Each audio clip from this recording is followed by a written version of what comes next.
Vanessa estaba revisando las gavetas de mi hijo muerto como si fuera una carroñera.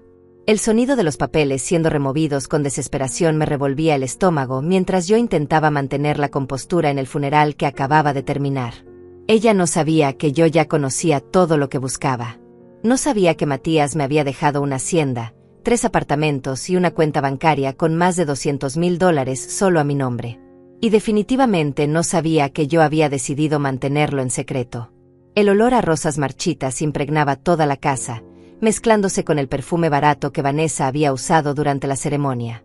Sus tacones resonaban contra el piso de madera mientras abría cada cajón de la habitación de Matías, buscando documentos, papeles, algo que le diera algún derecho sobre lo que él había dejado. Pero yo sabía la verdad. Una semana antes de morir, mi hijo me había visitado en secreto. Llegó pálido, demacrado por la enfermedad, pero con los ojos brillantes de determinación. Me entregó un sobresellado y me dijo con voz ronca pero firme que no lo abriera hasta después del funeral. Que no le dijera nada a nadie, especialmente a Vanessa. Mamá, me había susurrado aquella tarde lluviosa, ella no es quien tú crees que es. Cuando yo ya no esté, vas a ver su verdadero rostro. Pero quiero que sepas que tú vas a estar bien.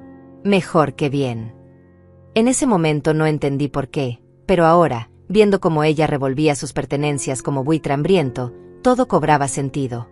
Mi hijo había sido más inteligente de lo que cualquiera de nosotros imaginó. Me acerqué a la cocina, mis pasos silenciosos sobre las baldosas frías. El hervidor silbaba suavemente mientras preparaba té para los últimos visitantes que se quedaban consolándome.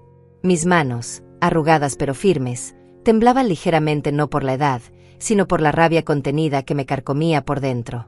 La casa olía a tristeza y flores muertas.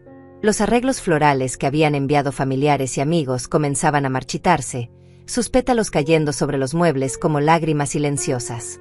El silencio era interrumpido solo por los pasos desesperados de Vanessa arriba, revolviendo todo como si fuera su derecho a hacerlo. Vanessa apareció en la puerta de la cocina con el rostro congestionado de frustración. Su vestido negro se veía arrugado y su maquillaje comenzaba a correrse.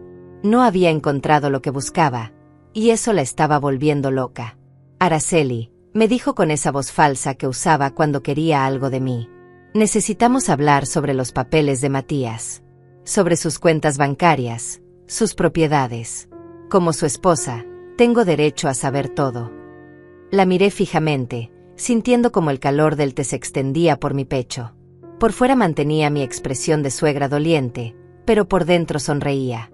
Si supiera lo que yo sabía, si supiera lo que tenía guardado en mi caja fuerte, se volvería completamente loca. No sé nada de eso, hijita, le mentí con la voz quebrada de una anciana desvalida.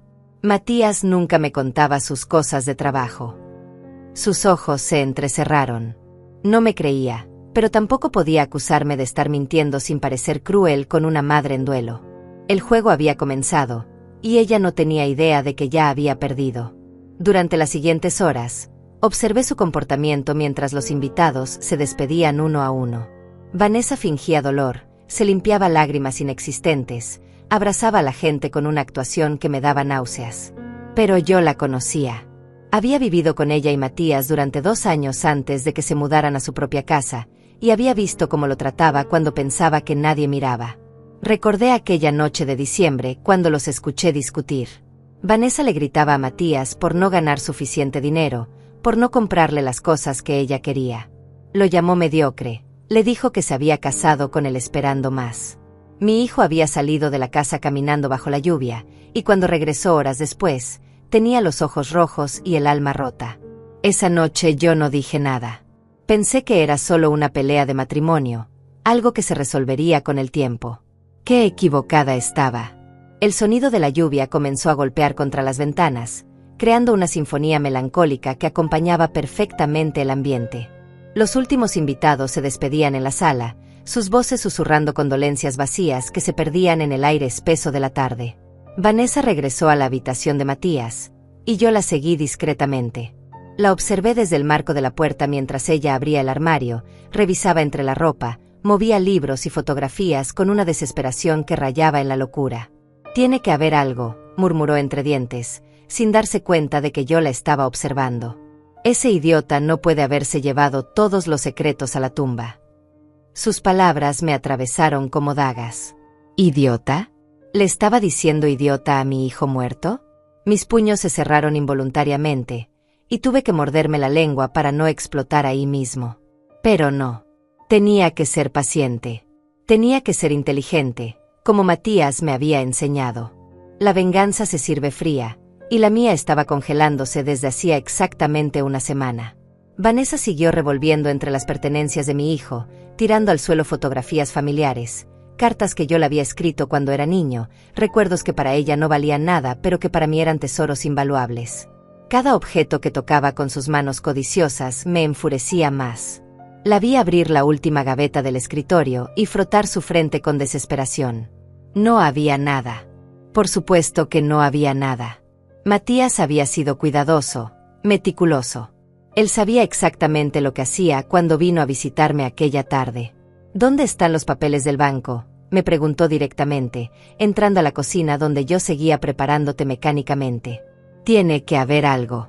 No es posible que no dejara nada escrito. Su máscara de viuda doliente comenzaba a caerse. Ya no fingía tristeza, solo mostraba impaciencia y codicia. Esto era exactamente lo que Matías había predicho que pasaría. Quizás en su oficina, le sugerí con voz temblorosa, interpretando perfectamente mi papel de anciana confundida. Él siempre trabajaba mucho, ¿sabes? Yo nunca entendí esas cosas de dinero. Vanessa salió de la casa como un huracán, seguramente rumbo a la oficina de Matías. Yo sabía que tampoco encontraría nada allí. Mi hijo había sido demasiado inteligente para dejar rastros donde ella pudiera encontrarlos. Por fin sola, caminé hasta mi habitación y abrí la caja fuerte que estaba escondida detrás de un cuadro de la Virgen de Guadalupe.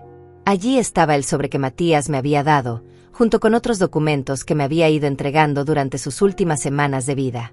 Mis manos temblaron cuando toqué el papel. Adentro estaba todo: las escrituras de la hacienda que había heredado de su abuelo paterno, los títulos de los 3 apartamentos que había comprado en secreto durante los últimos años, y los papeles de una cuenta bancaria que ni siquiera yo sabía que existía. Pero lo que más me impactó fue la carta que había escrito para mí. Con su letra temblorosa pero firme, me explicaba todo. Me contaba cómo Vanessa lo había estado presionando para que cambiara su testamento, cómo le había sugerido que dejara todo a su nombre por si algo pasaba.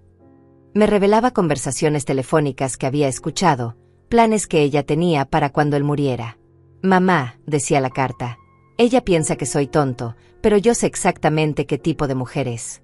Todo esto es tuyo. Siempre fue tuyo.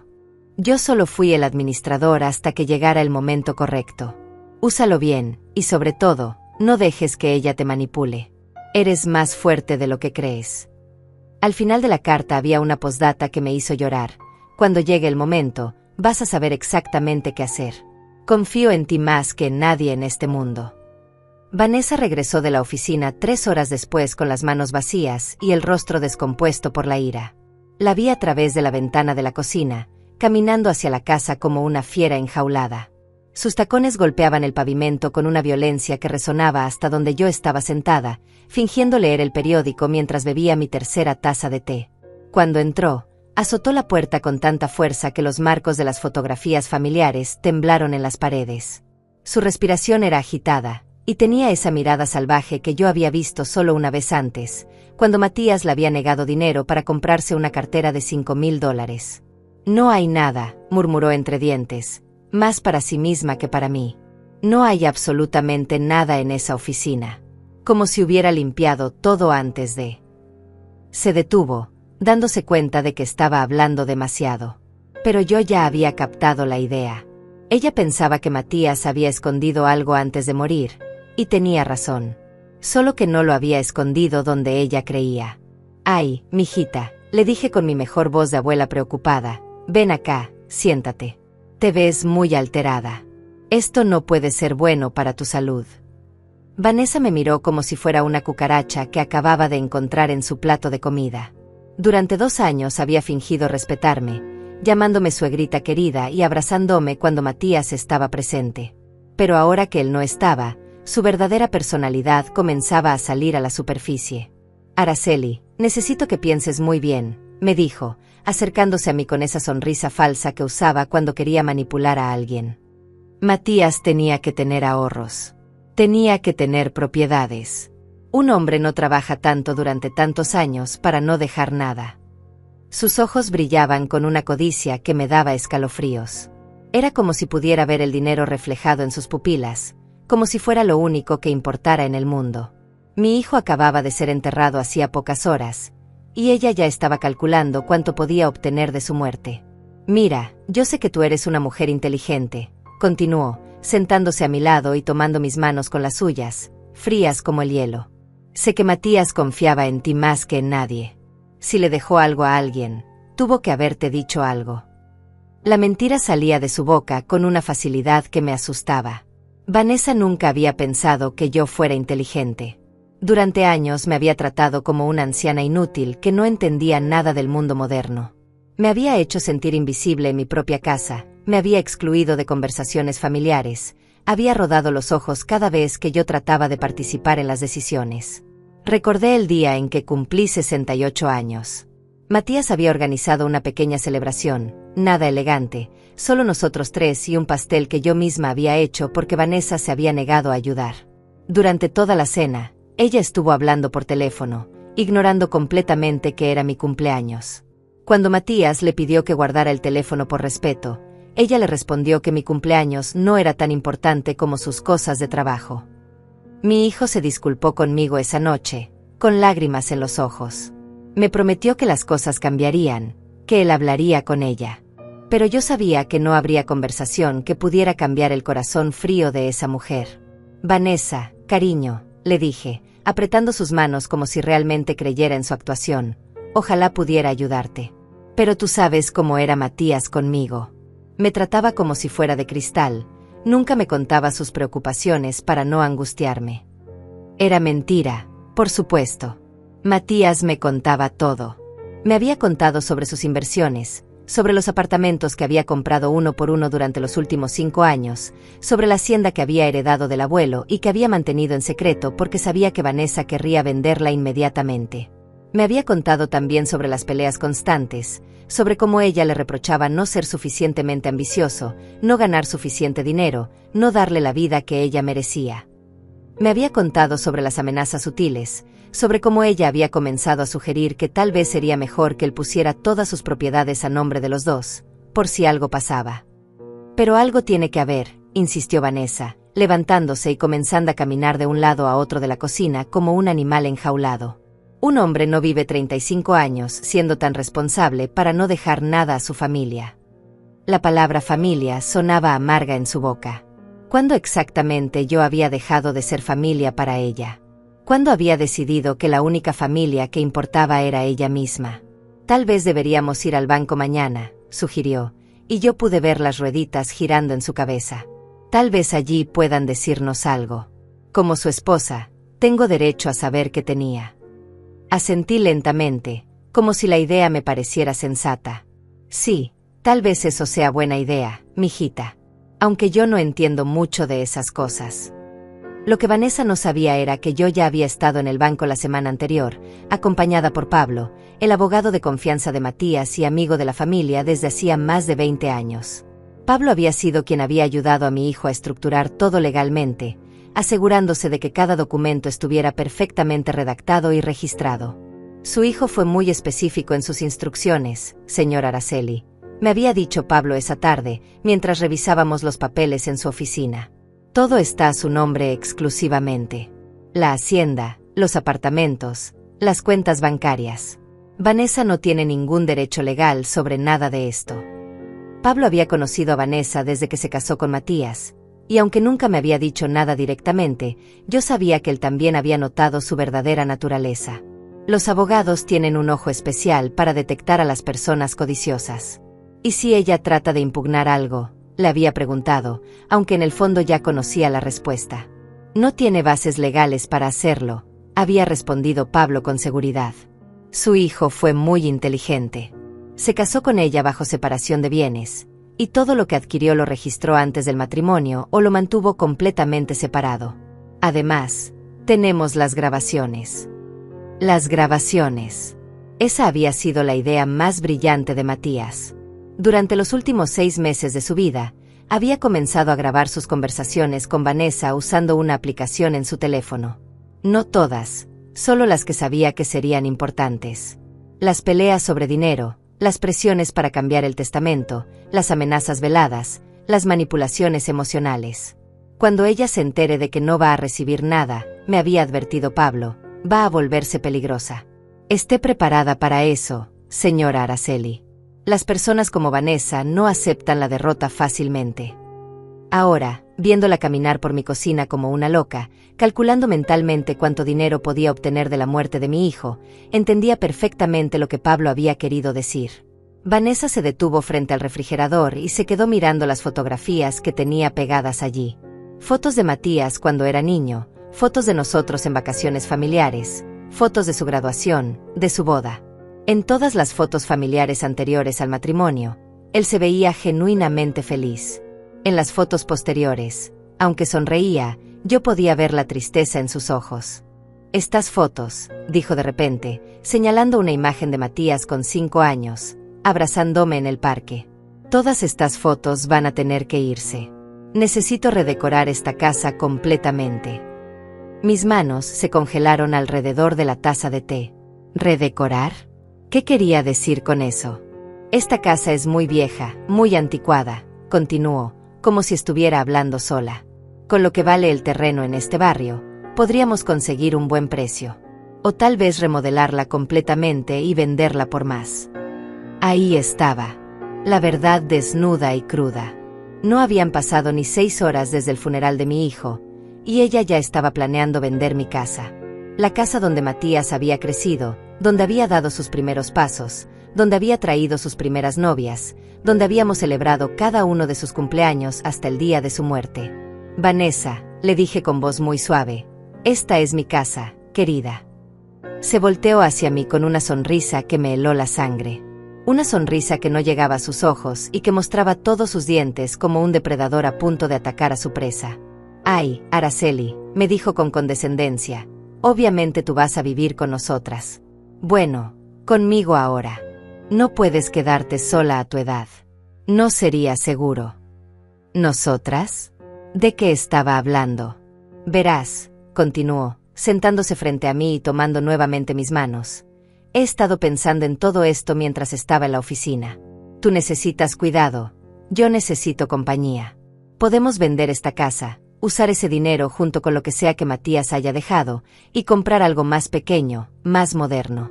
Un apartamento cómodo donde las dos podamos empezar de nuevo. Las palabras de Vanessa resonaron en mi cabeza como campanadas fúnebres.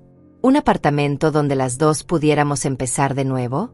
Ella pensaba que yo iba a vender mi casa, la casa donde había criado a mi hijo, para financiar su nueva vida de viuda rica. Mi corazón comenzó a latir tan fuerte que temí que ella pudiera escucharlo. Pero mantuve mi expresión de anciana confundida, parpadeando lentamente como si estuviera procesando sus palabras con dificultad. Vender la casa, repetí con voz temblorosa. Pero Vanessa, querida, esta casa es todo lo que tengo. Aquí están todos mis recuerdos de Matías. Ella suspiró con exagerada paciencia, como si estuviera explicándole algo obvio a una niña pequeña. Ay, Araceli, los recuerdos están aquí, se tocó el pecho de manera teatral, no en las paredes. Además, piénsalo bien. Tú sola en esta casa tan grande, con tu artritis, tus problemas de presión. ¿Qué pasa si te caes y no hay nadie para ayudarte? Sus palabras estaban cargadas de una falsa preocupación que me daba náuseas. Durante 2 años, cuando vivieron conmigo, jamás había mostrado la menor preocupación por mi salud. Al contrario, se quejaba constantemente de mis achaques de vieja y le decía a Matías que era una carga tenerme en la casa. Recordé aquella mañana cuando me resbalé en el baño y me lastimé la espalda. Estuve en cama 3 días, y mientras Matías trabajaba, Vanessa no se acercó ni una sola vez a preguntarme si necesitaba algo. Cuando mi hijo llegaba por las noches y me encontraba sin haber comido en todo el día, ella simplemente se encogía de hombros y decía que pensaba que yo podía cuidarme sola. Además, continuó Vanessa, levantándose y caminando hacia la ventana, este barrio ya no es lo que era antes. Está lleno de jóvenes ruidosos, la delincuencia ha aumentado. No es lugar para una mujer de tu edad. Mentira tras mentira. Este barrio era uno de los más seguros de la ciudad, y ella lo sabía perfectamente. Pero necesitaba justificaciones para convencerme de vender, y estaba dispuesta a inventar cualquier cosa. Mira, dijo, regresando a sentarse frente a mí con renovado entusiasmo, he visto algunos apartamentos muy bonitos en el centro. Modernos, con elevador, cerca del hospital por si necesitas atención médica. Y con lo que saquemos de esta casa, más lo que sea que Matías haya dejado, podríamos vivir muy cómodamente. Ahí estaba otra vez. Lo que sea que Matías haya dejado. Cada frase que salía de su boca giraba en torno al dinero que esperaba heredar. No había mencionado ni una sola vez que extrañaría a mi hijo, que lo amaba, que su ausencia le dolía. Solo hablaba de propiedades, ventas, apartamentos nuevos. No sé, mijita, le dije, frotándome las sienes como si me doliera la cabeza. Es mucho que pensar. Acabo de enterrar a mi hijo hace unas horas. Su rostro se endureció por una fracción de segundo antes de volver a componer su máscara de preocupación. Por supuesto. No hay prisa. Pero tampoco podemos dejar que las cosas se queden sin resolver por mucho tiempo. Los trámites legales, los bancos, todo eso requiere atención inmediata. Vanessa se levantó y comenzó a caminar por la sala, tocando objetos como si estuviera evaluando su valor. Se detuvo frente al piano que había sido de mi madre, pasó los dedos por su superficie pulida, y pude ver en sus ojos que ya estaba calculando cuánto podría valer en el mercado. Este piano debe valer una buena cantidad, comentó casualmente. Es una antiguaya, pero los coleccionistas pagan bien por estas cosas. Mis manos se cerraron en puños debajo de la mesa. Ese piano no era una antiguaya, era el instrumento donde mi madre me había enseñado a tocar cuando era niña, donde yo le había enseñado a Matías sus primeras notas musicales, donde le había compuesto una pequeña melodía para regalarme en mi cumpleaños número 50. También estos muebles, continuó, señalando el comedor de caoba que había pertenecido a mi abuela. Están pasados de moda, pero seguro alguien los compra. O podríamos donarlos y sacar una deducción de impuestos. Cada palabra era como una bofetada. Vanessa estaba catalogando mentalmente cada objeto de mi casa, planeando su destrucción como si fuera un remate de bienes usados. Esta mujer no tenía corazón, no tenía alma, no tenía la menor comprensión de lo que significaba el hogar, la familia, los recuerdos. En ese momento, el teléfono sonó. Era Raquel, mi hermana menor, llamando desde Guadalajara para saber cómo había estado el funeral. Mientras hablaba con ella, pude ver por el rabillo del ojo cómo Vanessa seguía inspeccionando la casa, tomando notas mentales de todo lo que consideraba valioso. ¿Cómo estás, hermana?, me preguntó Raquel con voz preocupada. ¿Necesitas que vaya a acompañarte unos días? No, no te preocupes, le respondí, manteniendo la voz calmada aunque por dentro hervía de rabia. Vanessa se está quedando conmigo. Me está cuidando muy bien. Desde donde estaba, Vanessa me sonrió y asintió, como aprobando mi respuesta. No tenía idea de que mi hermana conocía perfectamente su verdadera personalidad. Durante la boda de Matías, Raquel me había llevado aparte y me había advertido que esa mujer no le gustaba nada, que había algo falso en su forma de actuar. Esa niña no ama a tu hijo, me había dicho Raquel aquella noche. Lo está usando. Ten mucho cuidado, Araceli. Las mujeres como ella son peligrosas. Yo había defendido a Vanessa en ese momento, pensando que Raquel estaba siendo injusta. Qué ciega había sido. Qué ingenua. Después de colgar el teléfono, Vanessa regresó a la cocina con una expresión diferente. Más decidida, más agresiva. Como si hubiera tomado una decisión importante mientras yo hablaba. Araceli, necesitamos hablar en serio, me dijo, sentándose frente a mí y cruzando los brazos. Yo sé que tú sabes más de lo que dices. Su tono había cambiado completamente. Ya no era la nuera dulce y preocupada. Era directa, casi amenazante. La máscara finalmente se había caído por completo. No entiendo qué quieres decir, mijita, le respondí, manteniendo mi actuación de anciana confundida. Claro que entiendes, replicó con impaciencia. Matías era muy organizado, muy meticuloso. No hay forma de que haya muerto sin dejar instrucciones claras sobre sus bienes. Y si se las dejó a alguien, tuvo que habértelas dejado a ti. Sus ojos brillaban con una intensidad que me asustaba. Era como si pudiera ver a través de mi actuación, como si supiera que yo estaba fingiendo ignorancia. Vanessa, yo... comencé a decir, pero ella me interrumpió bruscamente. «Basta», gritó, golpeando la mesa con la palma de la mano. Las tazas de té saltaron, y el estruendo resonó por toda la casa. «Basta de hacerte la tonta. Yo sé que tú sabes dónde está todo». Su verdadero rostro había emergido completamente. Ya no había dulzura, ni respeto, ni siquiera fingida preocupación. Solo codicia pura y desesperación. Esta era la mujer que mi hijo había tenido que soportar durante los últimos años de su vida, la mujer que lo había hecho sentir miserable y sin valor. «Mira, Araceli», me dijo, levantándose y caminando hacia mí con pasos lentos y deliberados, «podemos hacer esto por las buenas o por las malas. Pero yo voy a conseguir lo que me corresponde. Yo fui la esposa de Matías. Yo cuidé de él durante su enfermedad. Yo tengo derecho a heredar sus bienes». Mentira tras mentira tras mentira. Vanessa no había cuidado a Matías durante su enfermedad. Había sido yo quien había estado con él en el hospital durante las noches interminables, quien le había preparado sus medicinas, quien le había dado aliento cuando el dolor era insoportable. Vanessa aparecía de vez en cuando, siempre perfectamente maquillada, siempre quejándose de lo deprimida que la ponía ver a su esposo tan enfermo. Yo no. Intenté hablar, pero ella siguió hablando como si no me hubiera escuchado. Además, continuó, con una sonrisa cruel, pensándolo bien, tú realmente necesitas supervisión. Una mujer de 70 años, viviendo sola, tomando tantas pastillas. Sería muy fácil que te confundieras, que tomaras una dosis incorrecta, o que te cayeras por las escaleras. Los accidentes pasan todo el tiempo a personas de tu edad. El mensaje era claro. No era una sugerencia, era una amenaza. Si yo no cooperaba voluntariamente, ella encontraría la forma de obligarme, o de eliminarme del panorama completamente. Mis manos temblaron, pero no de miedo, de rabia. Una rabia tan intensa que sentía como si me fuera a explotar el pecho.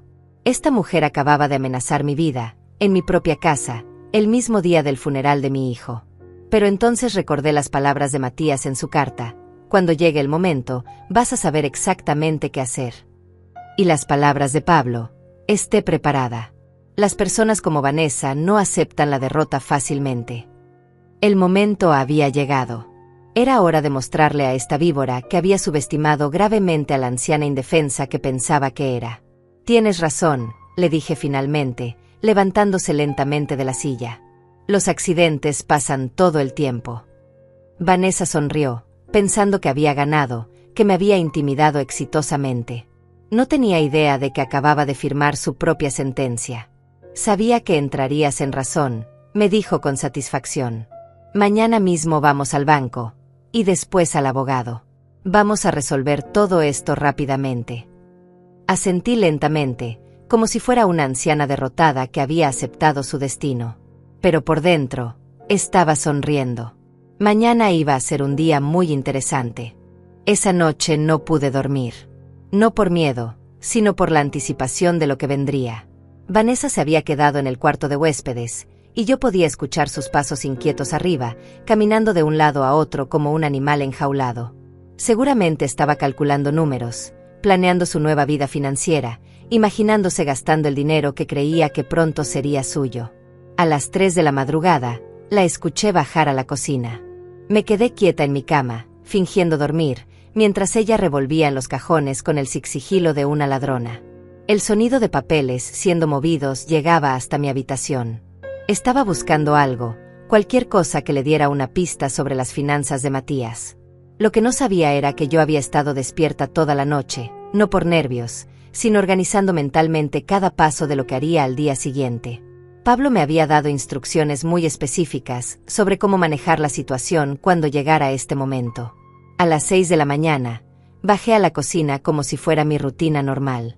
Vanessa estaba sentada en la mesa, bebiendo café y fingiendo leer el periódico.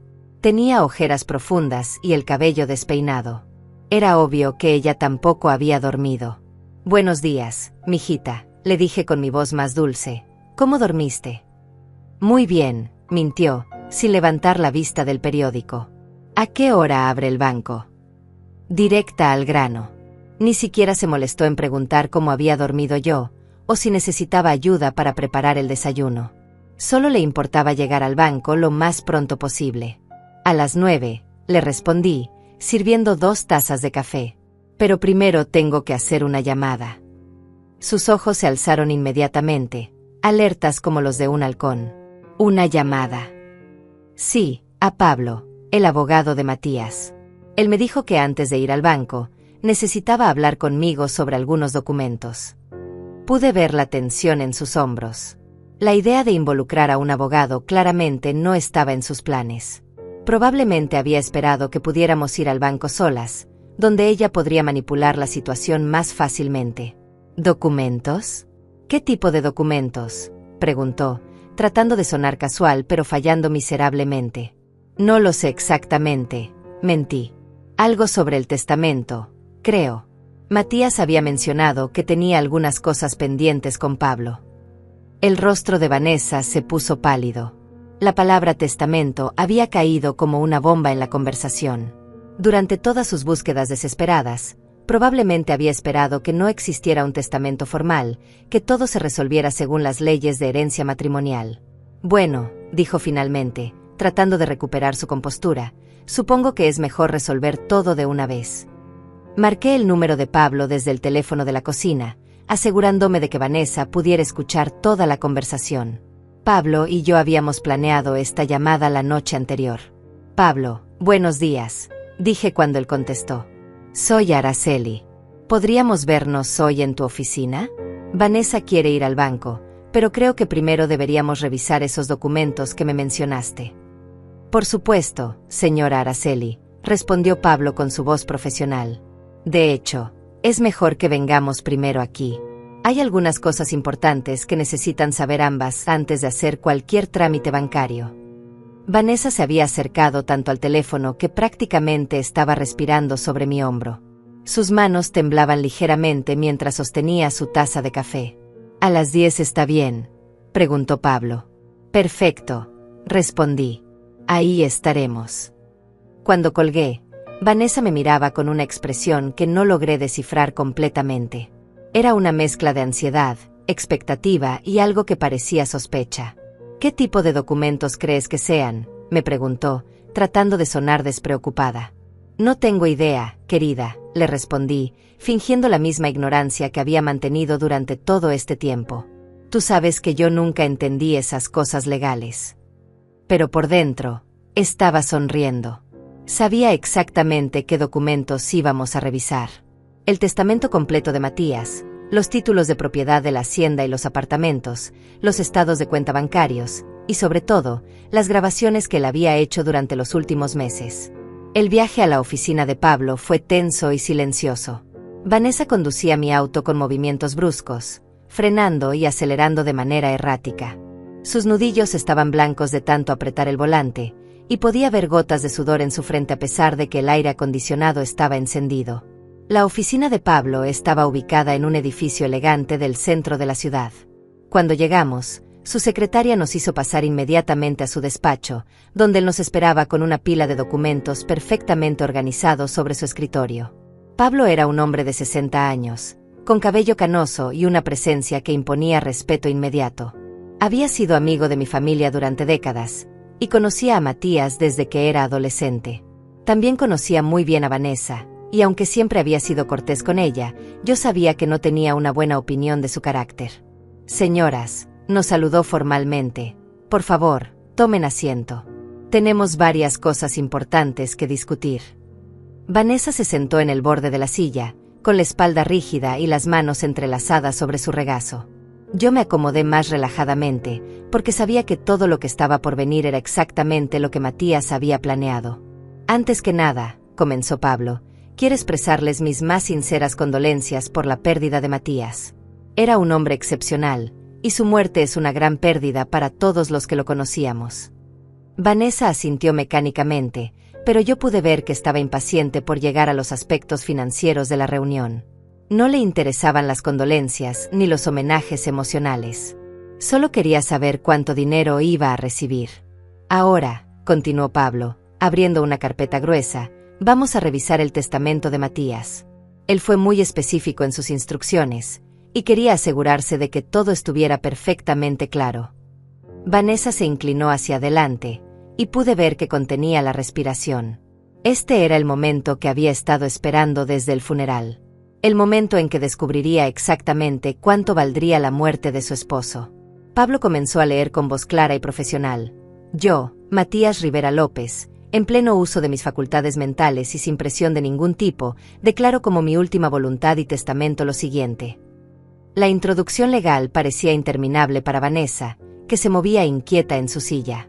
Pero yo sabía que cada palabra había sido cuidadosamente elegida por Matías para proteger sus verdaderas intenciones. A mi esposa, Vanessa Morales de Rivera, leyó Pablo, y pude ver cómo ella se enderezó completamente. Le dejo la suma de $5,000 en efectivo, depositados en la cuenta número. El silencio que siguió fue ensordecedor. Vanessa parpadeó varias veces, como si no hubiera entendido correctamente lo que había escuchado. $5,000, repitió con voz apenas audible. Solo $5,000. Pablo asintió seriamente.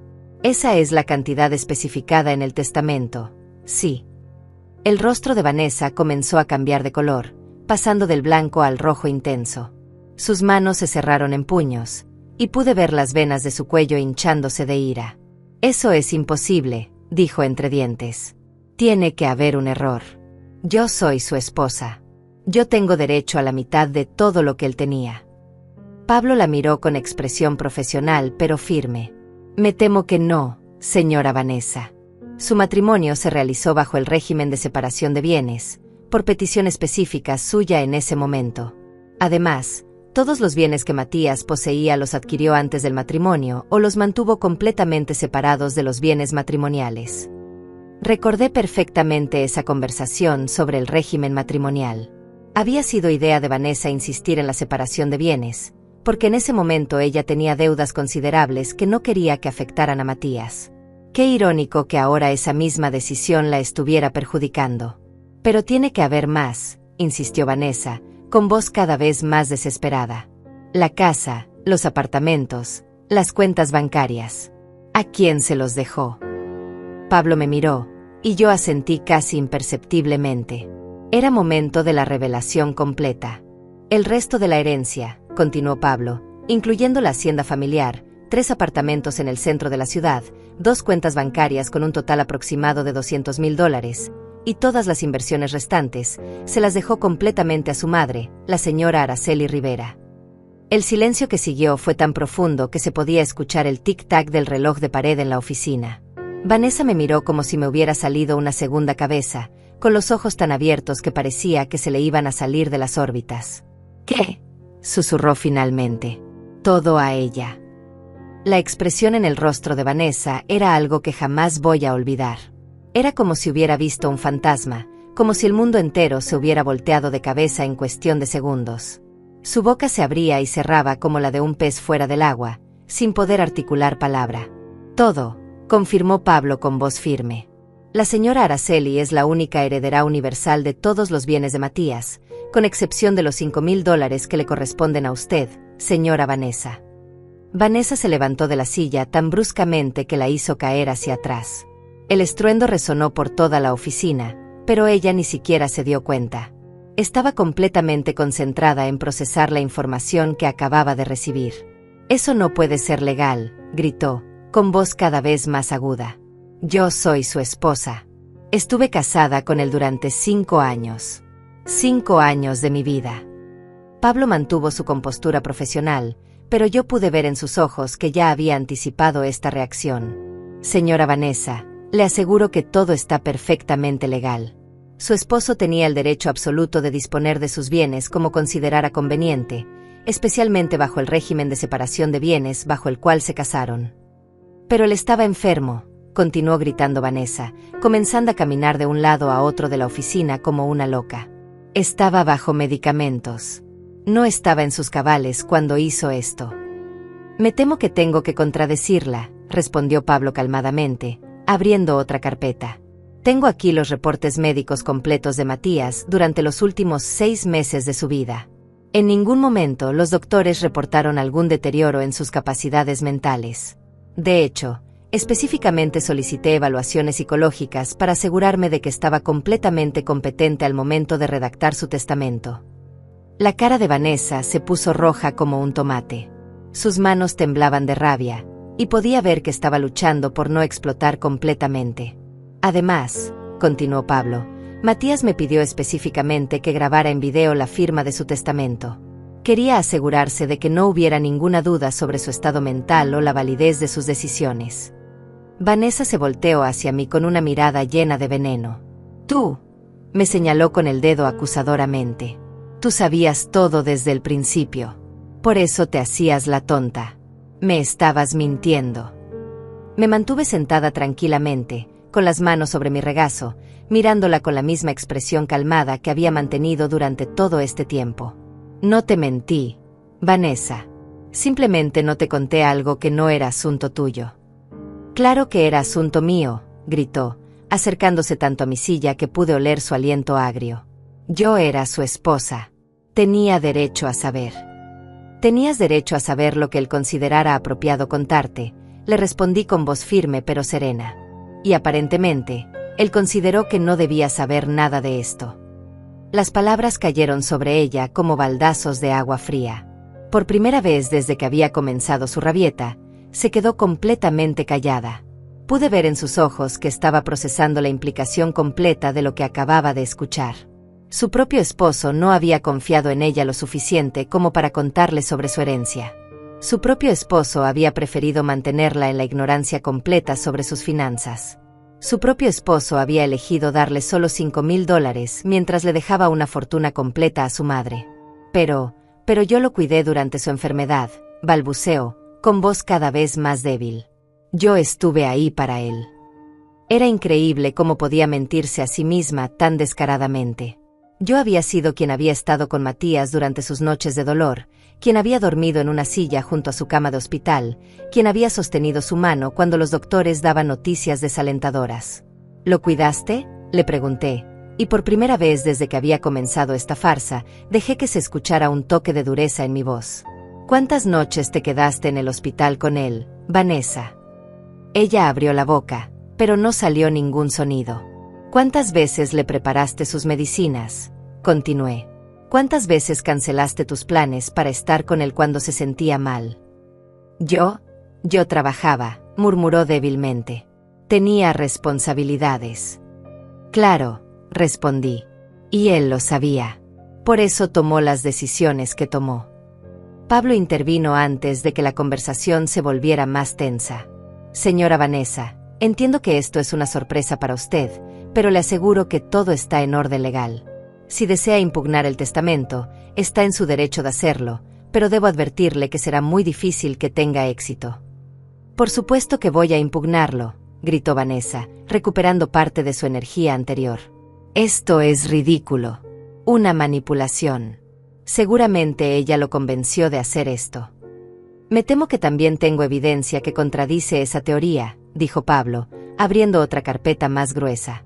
Matías me proporcionó grabaciones de audio de múltiples conversaciones que documentan claramente sus razones para tomar estas decisiones.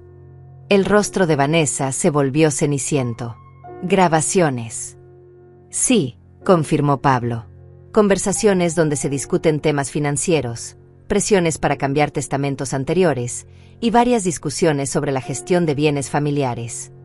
Pude ver cómo Vanessa comenzaba a recordar conversaciones específicas.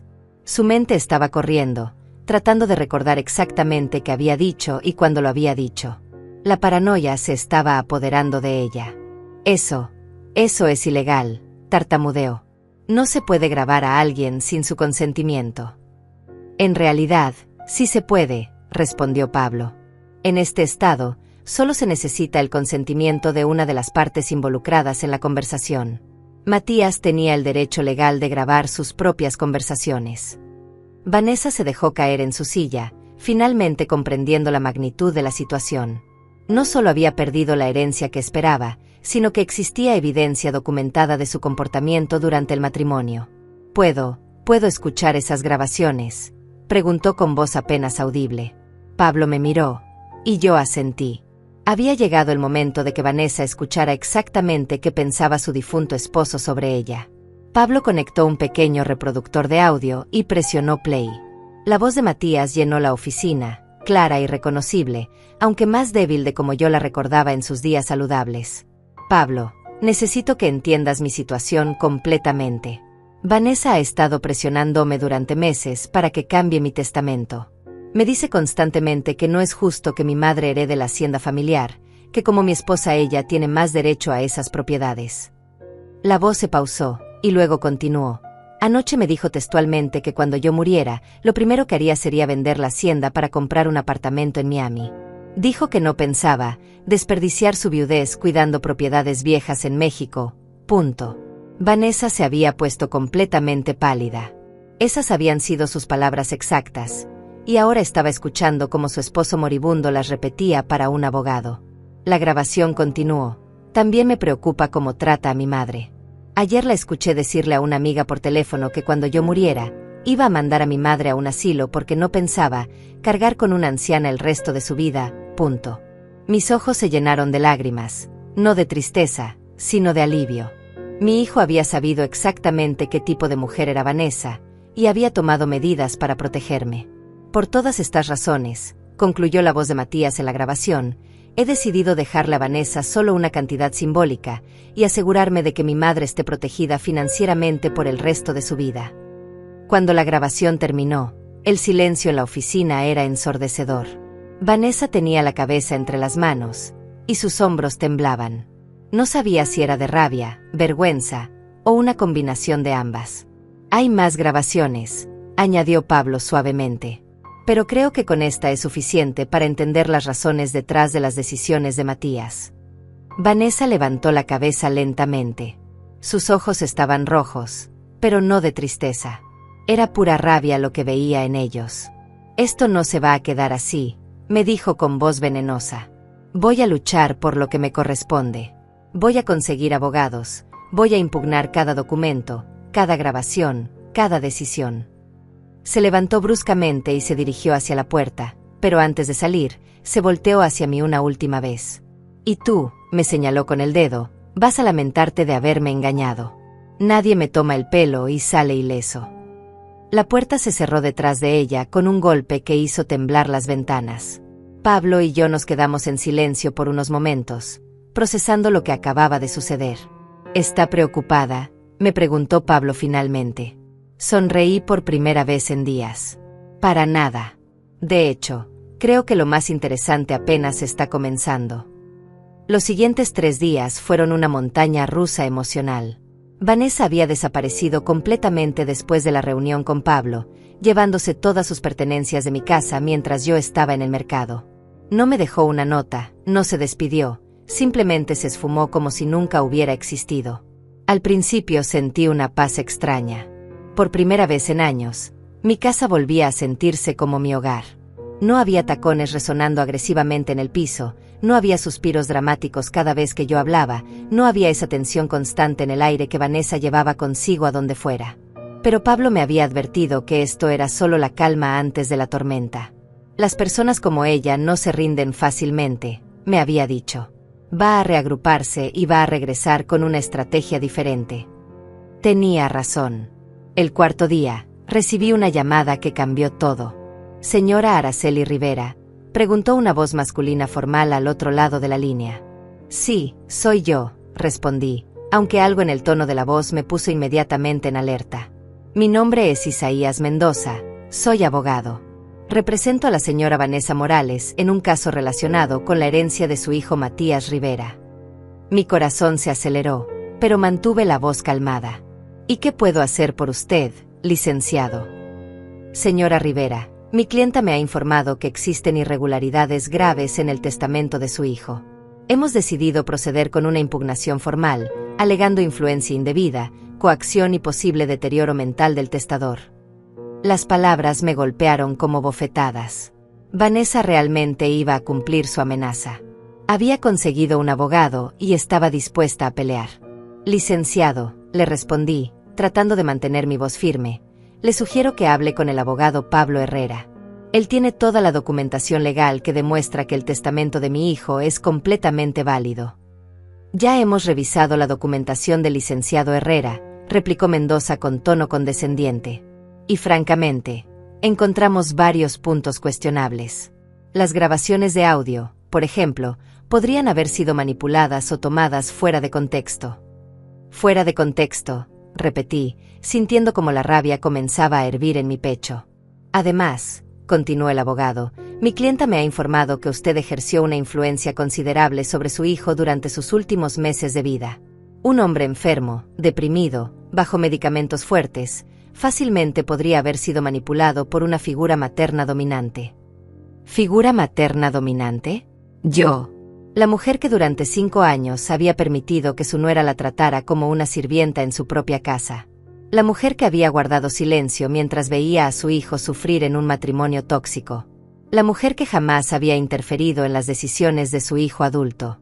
Licenciado Mendoza, le dije, y esta vez no me molesté en esconder la dureza en mi voz, le sugiero que revise muy cuidadosamente los hechos antes de hacer acusaciones tan graves. Señora Rivera, mi clienta también me ha informado que usted la amenazó durante los días posteriores al funeral. Que le dijo textualmente que se arrepentiría de haber subestimado a la anciana indefensa. Punto. Mi sangre se heló. Esas palabras jamás habían salido de mi boca.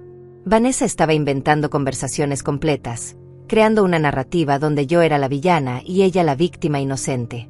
Eso es completamente falso, respondí firmemente. También tenemos testimonios de que usted impidió que mi clienta accediera a documentos importantes durante los días del funeral, manteniéndola deliberadamente desinformada sobre las finanzas de su esposo. Más mentiras.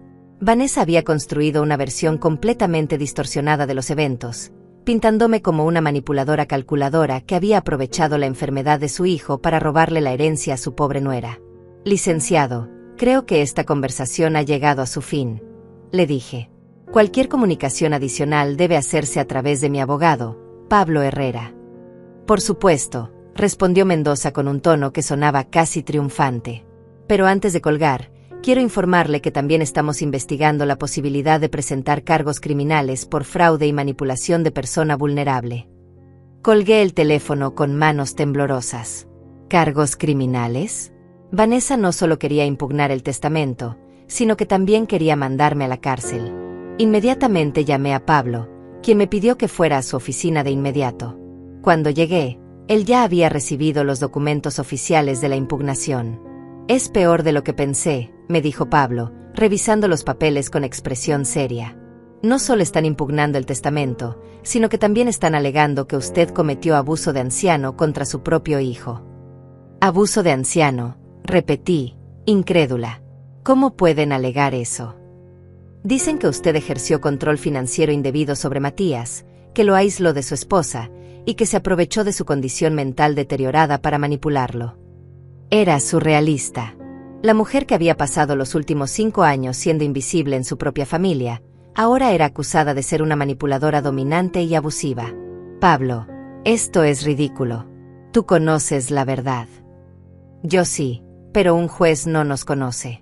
Y Vanessa ha construido una narrativa muy convincente, especialmente porque ella encaja perfectamente en el papel de la viuda joven y desamparada, mientras que usted. No terminó la frase, pero entendí perfectamente. Yo encajaba en el estereotipo de la suegra controladora que no soporta perder la influencia sobre su hijo adulto. ¿Qué opciones tenemos?, le pregunté. Buenas noticias y malas noticias, respondió Pablo. Las malas noticias son que esto va a ser una batalla larga y costosa. Las buenas noticias son que Matías fue increíblemente meticuloso. No solo tenemos las grabaciones de audio, sino que también tenemos evidencia documental de todas sus decisiones financieras. Pablo abrió otra carpeta que no había visto antes. Resulta que su hijo llevaba un diario detallado durante los últimos 6 meses de su vida. Escribía sobre sus conversaciones con Vanessa, sobre sus preocupaciones por el futuro, sobre sus razones para cada decisión testamentaria. Mis ojos se llenaron de lágrimas. Incluso enfermo y muriendo, mi hijo había estado pensando en protegerme. Pero hay algo más, continuó Pablo. Y esto es lo que realmente va a cambiar el juego. Sacó un sobresellado con el sello oficial de un banco. Matías abrió una cuenta especial 3 meses antes de morir. Una cuenta que requería 2 firmas para cualquier transacción, la suya y la mía como su representante legal. ¿Para qué? Para documentar cada centavo que Vanessa gastaba durante su enfermedad. Resulta que ella tenía acceso a una tarjeta de crédito conectada a una de las cuentas de Matías, y él quería documentar exactamente en qué gastaba el dinero. Pablo me mostró los estados de cuenta. Durante los últimos 3 meses de vida de Matías, mientras él estaba luchando contra el cáncer, Vanessa había gastado más de $15,000 en ropa, spa treatments, cenas en restaurantes caros y viajes de fin de semana con amigas. Mire esta fecha, me señaló Pablo. Este cargo de $3,000 es del día que Matías tuvo su peor crisis en el hospital. Mientras usted estaba con él toda la noche, ella estaba en un spa resort. La rabia que sentí en ese momento fue tan intensa que temí desmayarme. Mientras mi hijo agonizaba, mientras yo dormía en sillas incómodas del hospital y comía de máquinas expendedoras, su esposa se estaba dando masajes y tratamientos faciales con su dinero. Hay más, continuó Pablo. También tenemos registros de llamadas telefónicas. Resulta que Vanessa estuvo en contacto con un agente de bienes raíces durante las últimas 2 semanas de vida de Matías, preguntando sobre el valor de mercado de propiedades en el área. Estaba planeando vender antes de que él muriera, murmuré, más para mí misma que para Pablo. Exactamente. Y tenemos las grabaciones de esas llamadas también, porque Matías había puesto su teléfono bajo supervisión legal cuando comenzó a sospechar de sus intenciones. Por primera vez desde que había comenzado esta pesadilla, sentí que teníamos una oportunidad real de ganar. Matías no solo había predicho el comportamiento de Vanessa, sino que había documentado meticulosamente cada aspecto de su codicia y sus manipulaciones. ¿Cuándo es la primera audiencia?, le pregunté. En 2 semanas, respondió Pablo. Pero antes de eso, voy a presentar una moción para desestimar el caso basándome en toda esta evidencia. Si el juez es razonable, esto podría terminar antes de que siquiera comience. Salí de la oficina de Pablo sintiéndome más fuerte de lo que me había sentido en años. Vanessa había subestimado gravemente tanto a mi hijo como a mí. Pensó que podría intimidarme con amenazas legales y acusaciones falsas. Pero lo que no sabía era que mi hijo había sido 10 pasos más inteligente que ella, y que yo tenía 70 años de experiencia lidiando con personas difíciles. Esta guerra estaba lejos de terminar, pero por primera vez desde que había comenzado, yo sabía que íbamos a ganar. La guerra legal que siguió fue más intensa de lo que jamás había imaginado.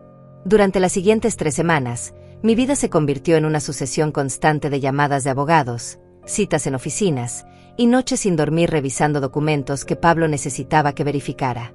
Vanessa había contratado no solo a Isaías Mendoza, sino a todo un equipo de abogados especializados en casos de herencia. Aparentemente había conseguido financiamiento de alguna parte, porque estos abogados no eran baratos.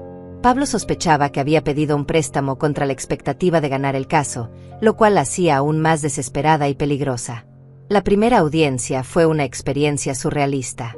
Entrar a esa sala de tribunal y ver a Vanessa sentada al lado de sus abogados, vestida completamente de negro como si fuera la viuda afligida perfecta, me revolvió el estómago. Tenía el cabello recogido en un moño elegante, maquillaje sutil que la hacía ver vulnerable, y un collar de perlas que le daba un aire de dignidad maltratada. Cuando me vio entrar, me dirigió una mirada llena de veneno que me heló la sangre. Pero yo mantuve la cabeza en alto, caminé hasta mi lugar al lado de Pablo, y la miré directamente a los ojos sin pestañear. El juez era un hombre mayor, de unos 60 años, con cabello completamente blanco y expresión seria. Pablo me había advertido que este juez tenía fama de ser muy cuidadoso con casos de herencia, especialmente cuando involucraban acusaciones de manipulación de ancianos. Mendoza comenzó su presentación pintando un cuadro devastador de mí como una suegra manipuladora y controladora. Según su versión, yo había aprovechado la enfermedad de mi hijo para aislarlo de su esposa y convencerlo de cambiar su testamento en mi favor. Su señoría, decía Mendoza con voz dramática, estamos ante un caso clásico de abuso financiero de anciano. La señora Rivera se aprovechó de la condición vulnerable de su hijo enfermo para manipularlo y despojarlo de sus bienes, dejando a su viuda legítima prácticamente en la calle. Era increíble escuchar cómo distorsionaba cada hecho. Según él, mi presencia constante en el hospital durante la enfermedad de Matías no había sido amor maternal, sino control manipulador. Mis años de silencio ante el maltrato de Vanessa no habían sido paciencia, sino planificación calculada. Cuando le tocó el turno a Pablo, se levantó con calma y comenzó a presentar la evidencia real. Primero mostró los documentos bancarios que demostraban los gastos excesivos de Vanessa durante la enfermedad de Matías. Su señoría, dijo Pablo, mientras el señor Rivera luchaba contra el cáncer, su esposa gastó más de $15,000 en tratamientos de spa, ropa de lujo y viajes recreativos. Estos gastos están documentados y fechados, mostrando un patrón de comportamiento que contradice completamente la imagen de esposa devota que la parte demandante quiere presentar. Pude ver cómo el rostro de Vanessa se ponía rojo cuando Pablo mostró los recibos uno por uno. Un tratamiento facial de $500 el día que Matías había tenido una crisis respiratoria. Un fin de semana en un resort de $1,200 mientras él estaba en cuidados intensivos. Pero lo que realmente cambió el ambiente en la sala fue cuando Pablo reprodujo las grabaciones de audio. La voz clara de Matías llenó el tribunal, explicando con detalle las presiones que había recibido de Vanessa para cambiar su testamento. Ella me dijo anoche que cuando yo muriera, lo primero que haría sería vender la hacienda familiar. Se escuchó la voz de mi hijo. Dijo que no pensaba desperdiciar su viudez cuidando propiedades viejas en México. Punto. El silencio en la sala era ensordecedor. Incluso el juez había dejado de tomar notas y estaba escuchando con atención completa. Pero la revelación más devastadora vino cuando Pablo presentó el diario que Matías había mantenido durante sus últimos meses. Pablo leyó varios pasajes en voz alta, y cada palabra era como una daga en el corazón de la defensa de Vanessa. 15 de marzo. Vanessa me preguntó otra vez sobre mi testamento. Le dije que ya tengo todo arreglado, pero ella insiste en que como mi esposa debería heredar todo. No entiende que la hacienda es patrimonio familiar que debe quedarse en la familia Rivera. 22 de marzo. Encontré a Vanessa hablando por teléfono con un agente de bienes raíces, preguntando sobre precios de propiedades en la zona. Cuando le pregunté por qué, me dijo que solo tenía curiosidad. Pero creo que está planeando algo. 3 de abril. Vanessa le dijo a mi madre que después de mi muerte, ella se haría cargo de organizar las cosas. El tono que usó me preocupa. Creo que mi madre no está segura conmigo. Cada entrada del diario pintaba un cuadro más claro de las verdaderas intenciones de Vanessa y de las preocupaciones crecientes de Matías sobre su comportamiento. Mendoza trató de objetar, alegando que las grabaciones podrían haber sido manipuladas y que el diario podría haber sido escrito bajo influencia de medicamentos, pero Pablo tenía respuestas para todo. Su señoría, tenemos análisis forenses de las grabaciones que confirman su autenticidad. También tenemos reportes médicos que muestran que el señor Rivera estaba completamente competente mentalmente hasta días antes de su muerte. Pero el golpe final vino cuando Pablo llamó a su primer testigo, el doctor Antonio Salinas, el oncólogo que había tratado a Matías durante sus últimos meses. El doctor Salinas era un hombre respetado en la comunidad médica, con más de 30 años de experiencia. Su testimonio fue devastador para el caso de Vanessa. El señor Rivera estaba completamente lucido hasta el final, testificó el doctor. Sus medicamentos para el dolor no afectaban su capacidad de tomar decisiones. De hecho, me comentó en varias ocasiones sus preocupaciones sobre el futuro bienestar de su madre. ¿El paciente alguna vez mencionó presiones relacionadas con sus decisiones financieras?, preguntó Pablo. Sí, respondió el doctor. En una ocasión me dijo que se sentía presionado por su esposa para hacer cambios en su testamento que no consideraba apropiados. Me pidió que documentara en su historia clínica que estaba mentalmente competente, porque temía que alguien pudiera cuestionar sus decisiones después de su muerte. La expresión en el rostro de Vanessa era de pánico absoluto. Su narrativa cuidadosamente construida se estaba desmoronando pieza por pieza. Mendoza intentó contraatacar llamando a testigos que hablarían sobre mi supuesto comportamiento dominante, pero los únicos que pudo conseguir fueron algunas vecinas que Berly me conocían y que solo pudieron decir que yo parecía muy apegada a mi hijo. El momento más dramático llegó cuando Pablo me llamó a testificar. Caminé hasta el estrado con las piernas temblorosas, pero determinada a decir la verdad. Pablo me guió a través de mi testimonio, preguntándome sobre mi relación con Matías, sobre mi experiencia viviendo con Vanessa, sobre las conversaciones que había tenido con mi hijo durante su enfermedad. Hablé sobre las noches que pasé en el hospital, sobre cómo Vanessa desaparecía cuando Matías se sentía peor, sobre las conversaciones donde mi hijo me expresaba sus preocupaciones sobre el futuro. Señora Rivera, me preguntó Pablo, ¿Alguna vez usted presionó a su hijo para que cambiara su testamento en su favor? Jamás, respondí con voz firme. Ni siquiera sabía que me había dejado algo hasta después del funeral. ¿Y por qué cree que su hijo tomó las decisiones que tomó? Me tomé un momento para mirar directamente a Vanessa antes de responder. Porque él conocía el corazón de las personas. Sabía quién lo amaba por lo que era, y quién lo veía como una oportunidad financiera. Mendoza intentó atacar mi testimonio durante el contrainterrogatorio, pero cada pregunta que me hacía solo servía para reforzar la evidencia que Pablo había presentado. No es cierto, señora Rivera, que usted siempre se opuso al matrimonio de su hijo con mi clienta. No, respondí honestamente. Al principio pensé que Vanessa era una buena mujer. Solo cambié de opinión cuando vi cómo lo trataba. ¿Y no es cierto que usted influyó en su hijo para que mantuviera sus finanzas separadas de su esposa? No. Esa fue decisión de Vanessa antes del matrimonio. Cada pregunta de Mendoza me daba la oportunidad de exponer más verdades sobre el comportamiento de Vanessa durante el matrimonio. Cuando terminó mi testimonio, pude ver en los ojos del juez que la verdad había quedado clara. Vanessa había perdido, y lo sabía. Pero lo que no esperaba era lo que pasaría después, cuando salimos del tribunal. Vanessa me estaba esperando en el estacionamiento, y la mirada en sus ojos me hizo saber que esta guerra estaba lejos de terminar. Esto no se acabó, vieja bruja, me susurró cuando pasé junto a ella. Si no puedo ganar legalmente, encontraré otra forma. Sus palabras me enviaron un escalofrío por la espalda. Pablo tenía razón. Las personas como Vanessa no aceptan la derrota fácilmente. Las amenazas de Vanessa en el estacionamiento del tribunal no eran solo palabras vacías. Durante las siguientes 2 semanas, mi vida se convirtió en una pesadilla de acoso constante. Todo comenzó con llamadas telefónicas a altas horas de la madrugada. El teléfono sonaba a las 2, 3, 4 de la mañana, y cuando contestaba, solo escuchaba respiración pesada antes de que colgaran. Al principio pensé que podrían ser llamadas equivocadas, pero cuando comenzaron a llegar cartas anónimas a mi buzón, supe que Vanessa había decidido librar una guerra psicológica contra mí. Las cartas eran crueles y detalladas. Me acusaban de ser una madre manipuladora que había destruido el matrimonio de su hijo. Decían que yo era una anciana patética que se aferraba a su hijo muerto porque no tenía vida propia. Algunas incluso contenían amenazas veladas sobre accidentes que podrían pasarle a mujeres ancianas que vivían solas. Pablo me aconsejó que documentara todo y que considerara instalar un sistema de seguridad en mi casa. Las personas desesperadas hacen cosas desesperadas, me había advertido. Y Vanessa definitivamente está desesperada.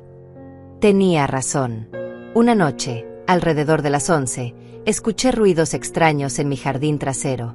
Cuando miré por la ventana de mi habitación, vi una figura moviéndose entre los arbustos. Llamé inmediatamente a la policía, pero para cuando llegaron, quienquiera que hubiera estado allí ya se había ido. Sin embargo, a la mañana siguiente encontré evidencia de que alguien había estado fisgoneando. Las macetas de mi jardín estaban movidas, la tierra alrededor de las ventanas estaba pisoteada, y la puerta del cobertizo donde guardaba las herramientas de jardinería estaba ligeramente abierta. Lo más perturbador fue cuando encontré una fotografía vieja de Matías tirada en el suelo del jardín. Era una foto de cuando tenía 10 años, una que yo tenía enmarcada en mi sala. Alguien había entrado a mi casa, había robado esa fotografía y la había dejado en el jardín como mensaje. El mensaje era claro: puedo entrar a tu casa cuando quiera. Esa misma tarde instalé un sistema de seguridad completo. Cámaras, alarmas, sensores de movimiento. La empresa de seguridad me aseguró que mi casa estaría completamente protegida, pero el daño psicológico ya estaba hecho. Ya no me sentía segura en mi propio hogar. Pero lo que realmente me quebró no fueron las llamadas nocturnas ni las cartas crueles. Fue lo que Vanessa le hizo a la tumba de Matías. Una mañana fui al cementerio, como hacía todos los martes, para cambiar las flores y limpiar la lápida. Cuando llegué, me encontré con una escena que me dejó sin aliento. Alguien había vandalizado completamente la tumba de mi hijo. Las flores que yo había puesto la semana anterior estaban arrancadas y esparcidas por todo el suelo.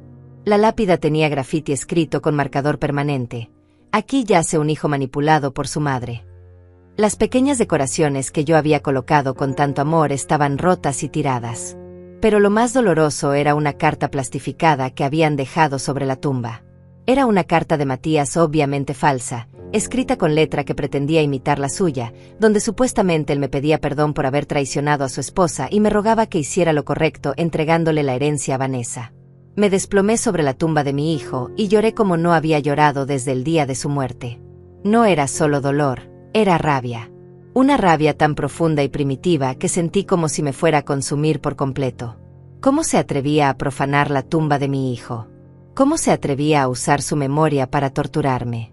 Esa mujer no tenía límites, no tenía dignidad, no tenía respeto ni siquiera por los muertos.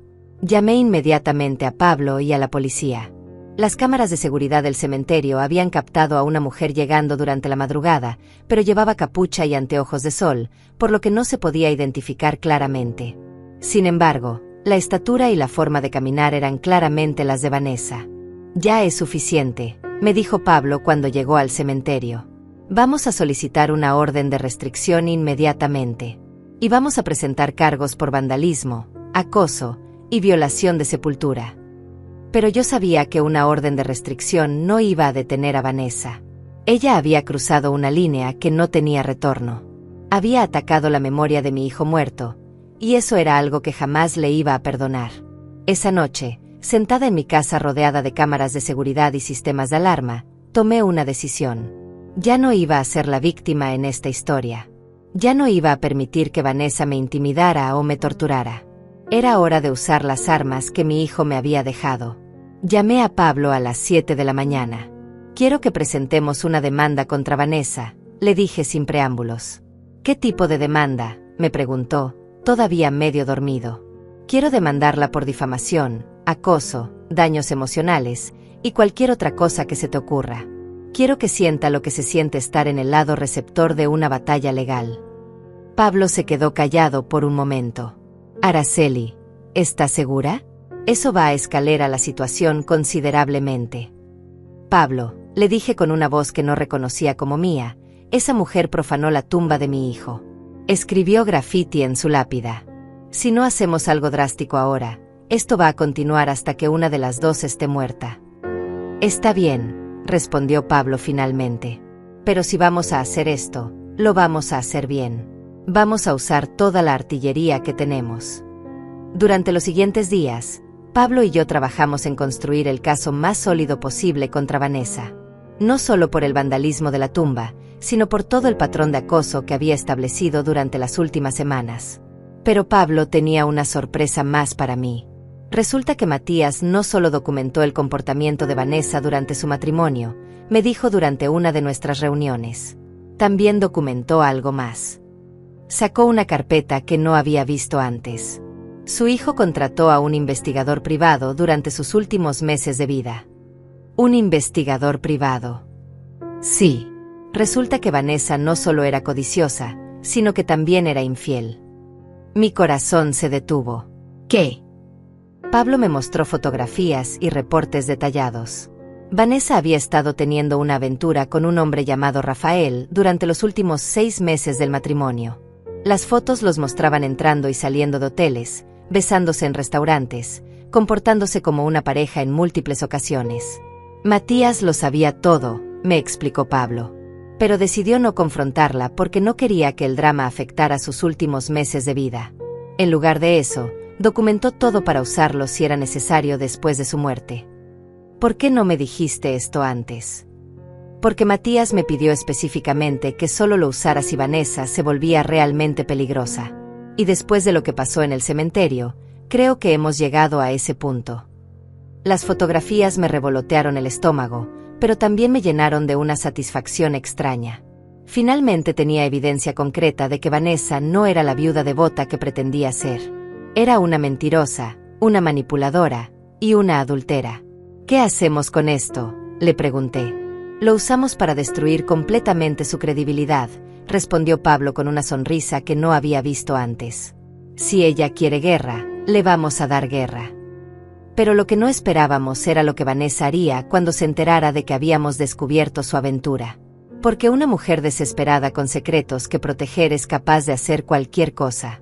Y Vanessa estaba a punto de demostrar exactamente hasta dónde estaba dispuesta a llegar. 2 días después de que Pablo presentara la demanda contra Vanessa, incluyendo evidencia de su infidelidad, recibí una llamada que cambió todo. «Señora Rivera», dijo una voz femenina que no reconocí. «Habla la enfermera Patricia del Hospital General. Necesita venir inmediatamente. Su nuera Vanessa Morales está aquí, y está diciendo que usted la atacó físicamente». El mundo se detuvo a mi alrededor. «¿Qué?». Llegó hace 1 hora con heridas en los brazos y la cara. Dice que usted la confrontó en su apartamento y la agredió con un objeto contundente. La policía ya viene en camino. Colgué el teléfono con manos temblorosas. Vanessa había dado el golpe final. Si yo no podía ser destruida legalmente, ella me destruiría criminalmente. Había llegado el momento de la batalla final. La llamada del hospital me dejó paralizada por unos segundos que se sintieron como horas. Vanessa había subido la apuesta de manera que jamás había imaginado. No solo estaba dispuesta a mentir sobre conversaciones o manipular testimonios, sino que ahora estaba dispuesta a lastimarse físicamente para incriminarme. Inmediatamente llamé a Pablo, quien me dijo que no fuera al hospital bajo ninguna circunstancia hasta que él llegara a mi casa. Si Vanessa realmente presentó una denuncia por agresión, usted podría ser arrestada en el momento que aparezca, me advirtió. Mientras esperaba a Pablo, mi mente corría tratando de procesar la magnitud de lo que estaba sucediendo. Vanessa se había lastimado a sí misma y le había dicho a los médicos que yo la había atacado. Era un nivel de manipulación y desesperación que superaba todo lo que había hecho antes. Pablo llegó a mi casa en menos de media hora, acompañado de un hombre que no conocía. Era alto, delgado, con cabello gris y una expresión seria que imponía respeto inmediato. «Araceli, él es el detective privado que Matías contrató», me explicó Pablo. «Su nombre es Antonio, y tiene información que va a cambiar todo». Antonio se sentó frente a mí con una carpeta gruesa en las manos. «Señora Rivera, durante los últimos 6 meses he estado documentando no solo las actividades de Vanessa, sino también sus patrones de comportamiento. Lo que está haciendo ahora no es su primera vez fingiendo ser víctima». Abrió la carpeta y me mostró reportes detallados. Hace 3 años, antes de conocer a su hijo, Vanessa presentó una demanda contra su empleador anterior alegando acoso sexual. La demanda fue desestimada cuando se descubrió que ella había fabricado evidencia y que realmente había sido despedida por robar dinero de la caja registradora. Hace 5 años, continuó Antonio, demandó a un exnovio por violencia doméstica. El caso también fue desestimado cuando se probó que las heridas que presentó como evidencia habían sido autoinfligidas. Mi sangre se heló. ¿Autoinfligidas? Sí. Vanessa tiene un patrón establecido de lastimarse a sí misma para crear narrativas donde ella es la víctima.